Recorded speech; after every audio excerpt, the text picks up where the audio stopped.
Tuliletwa hapa mwaka 1974 wakati wa President wa Nyerere.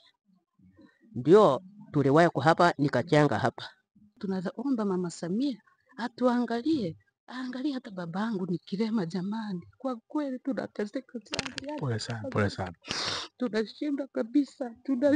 Tunapa Tanzania hivi, Tanzania hii. Mbona na sisi tuko Tanzania? Au tumeshindwa ni Tanzania ya wapi ambayo tupo?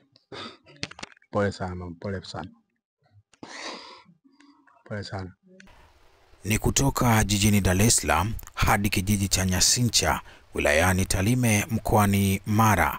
Safari ya uchunguzi imefichua mgogoro mkubwa wa ardhi unaoendelea kuathiri maisha ya wakazi wa kijiji hicho, huku ukitishia amani, utu na mshikamano wa jamii ya eneo hilo. Miongoni mwa wahanga wakubwa wa mgogoro huo ni Mzee Samueli ambaye hivi karibuni alimpoteza mke wake. Katika hali ya kusikitisha na ya kushangaza, alizuiwa kumzika mkewe katika eneo ambalo wameishi kwa zaidi ya nusu karne, eneo hilo analodaiwa kupewa rasmi mwaka 1974 katika kipindi cha operation Vijiji, mpango wa kitaifa uliotekelezwa na serikali kwa lengo la kuwapanga wananchi kuishi kwenye vijiji vya pamoja kwa huduma bora na maendeleo. Ameendelea kulitumia kwa shughuli za makazi na kilimo kwa zaidi ya miaka 51. Lakini ghafla mwanajeshi mstaafu aitwaye Isaac Chacha Gimeno ameibuka na kudai kuwa sehemu hiyo ya ardhi ni mali yake halali. Mgogoro huo sasa umegeuka kuwa wa kijamii baada ya kubainika si Mzee Samuel pekee bali kuna waathirika wengine ndani ya kijiji. Asante sana waheshimiwa. Ninafurahi sana kutupikia hapa. Mungu awabariki, mubarikiwe. Asante sana. Mimi sasa ninaanza kueleza. Tuliletwa hapa mwaka 1974 wakati wa President wa Nyerere. Ndio tuliwekwa hapa nikajenga hapa. Sasa hiyo walipojenga, sasa huyu rais kwa leti walisema mtu alioletwa hapa na mamlaka ya serikali akikaa miaka 12 anakuwa pake asisumbuliwe. Na tena chache wa Tanzania tena akaongeza hiyo, kama mtu atakayemsumbua achukuliwe hatua. Tangu siku hiyo wana kijiji wote, hata wakina chama wote, hata wakina wanyafasi, kila mahali wanakaa kimya kwa amani, hawasumbuliwi. Maana rais kwa mamlaka ya rais ndio tulikuja hapa. Sasa tumekaa tunatulia. Sasa hao watu utuchambulia kwa mchi wao alikuwa anaitwa Mzee Kimeno na Samueli Kimeno. Hawakusema lolote, lakini hawa Chacha Kimeno na Sandu Kimeno na watoto wa Samueli anaitwa Atamu, mwingine anaitwa Chacha na mama anaitwa Matinde, mke wa Samueli. Ndio wanatuchambulia, wanasema tokeni hapa muende mahali mlipotoka. Mimi ninawauliza, nyinyi ndio mnileta hapa? Wanasema tunasema hata hatukukuleta wewe uondoke hapa. Hatutaki kukuona hapa. Mimi ninawaambia kwa sababu ya ulemavu wangu ndio mnanifanya hivi. Wanasema usituambie maswali mengi, uondoke uende mahali pengine, utoke hapa. Hapa ni eneo letu. Sasa nimeshangaa tangu kwa miaka hiyo tuliokuja, sasa tunamaliza miaka 51 kukaa hapa. Ndipo sasa walipoona hiyo nyumba ya matofali inajengwa, wanachemuka, wanasema utu kama wewe unakuja kujenga hapa nyumba ya matofali ya maana gani? Acha.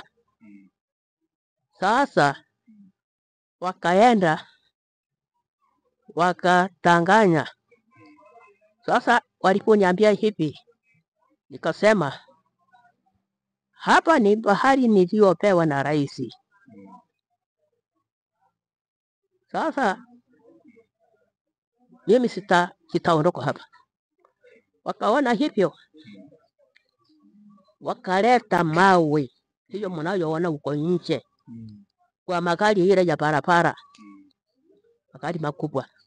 Walianza saa 2 ya asubuhi mpaka saa 12 mawili. Sasa mchukuu wangu anaitwa Mwita Seria alipotoka akasema, tunadharauliwa. Hapana, wewe kuna sheria, utoto nyamanza. Wacha walete. Sasa tukifanya vita tutachukuliwa hatua. Akaacha. Mimi naitwa Werema Gibai, jina maarufu unaweza ukaniita Gibai Nation Werema. Ni mkazi wa kijiji cha Nyansincha, kitongoji Nyansincha na kata ya Nyansincha. Huu ni mgogoro ambao unahusu ardhi. Ni hati miliki ya Samuel Gimeno ambaye ni marehemu, ambaye alikuwa amechukua hati miliki ambayo imekuwa imeleta utata mpaka sasa hivi. Unaweza kutuambia labda utata huu umekuja wapi huu, kwa namna ambavyo unafahamu mgogoro huu wewe? Mgogoro huu umeanza, kijiji kilitoa hati, likaa na kutoa hati ya eka 9 ili amiliki eka 9 katika kijiji cha Nyansincha.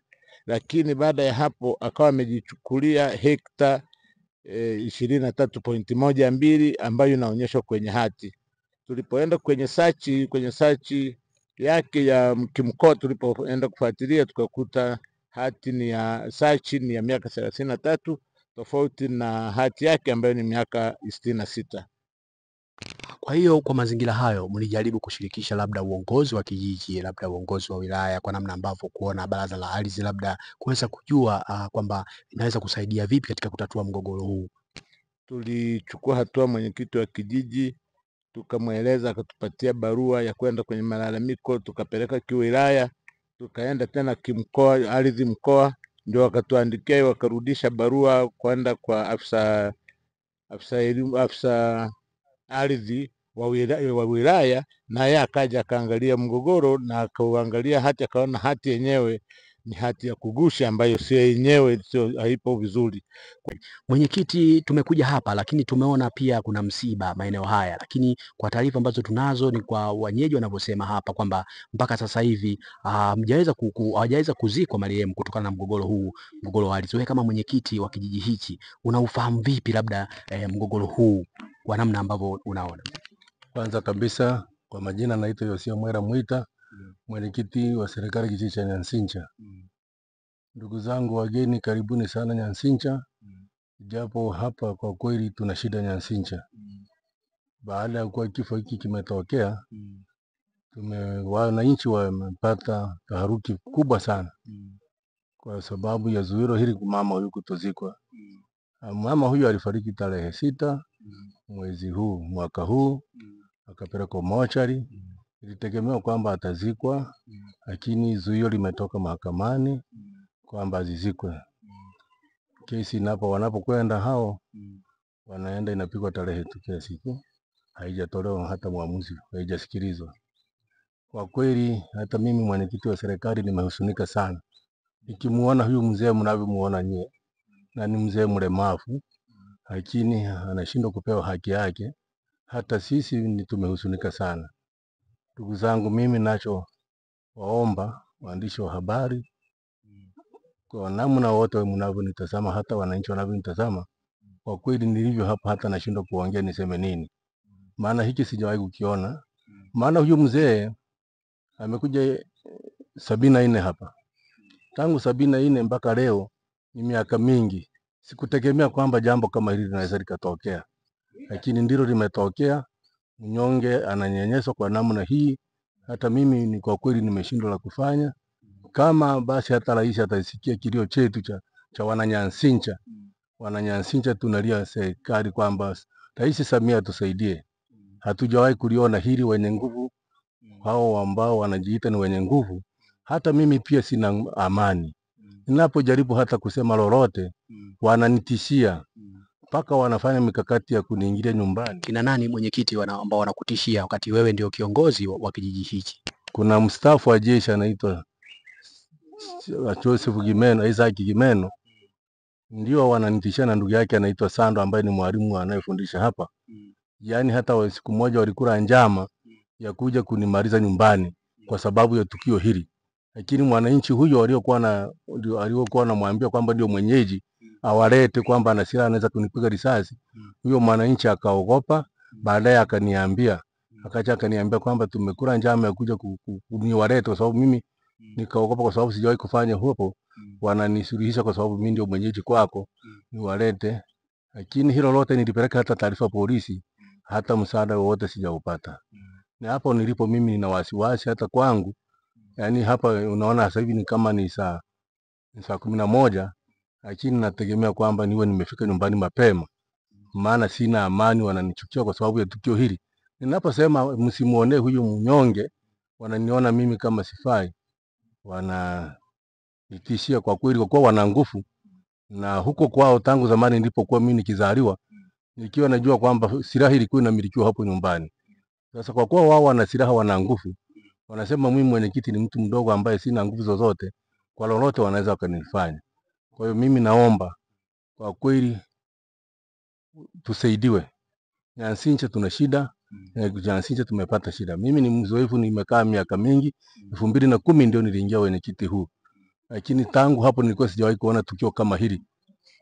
Ni sasa nimeliona. Naomba rais atusaidie.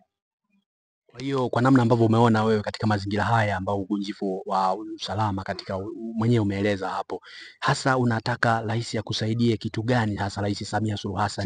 Cha muhimu sana, huyu mzee mlemavu aruhusiwe kwanza kumzika mke wake.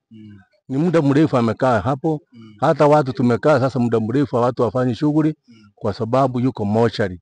Naomba rais asaidie, hata wale mamlaka ambao ni mwenyekiti wa baraza, kama basi hata ni kuomba, aombe aruhusu mwili wa marehemu uzikwe sehemu alipokuwa akiishi.